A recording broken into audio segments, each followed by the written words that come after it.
Bien sûr.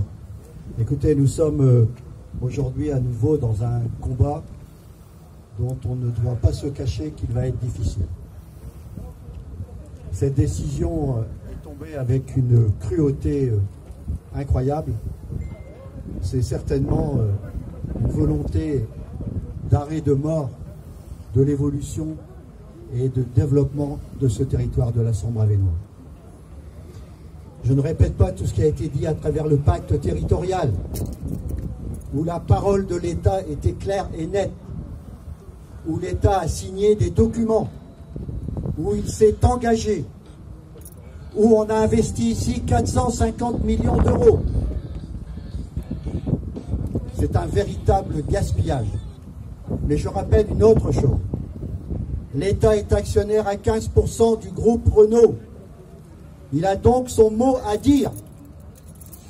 Il a la possibilité de refuser cette fermeture. C'est une question de volonté politique. Et mes collègues l'ont dit, il y a eu des engagements précis. Et le président de la République doit respecter ces engagements. Et comment on peut comprendre, cela a été dit également, qu'un des sites le plus productif, le plus efficace, le plus prometteur d'avenir soit remis en cause. C'est inacceptable. C'est mépriser le travail des 1600 salariés de cette entreprise et de tous ceux qui sont autour et qui travaillent. Car en réalité, vous le savez tous, il n'y a pas que cette entreprise qui est menacée.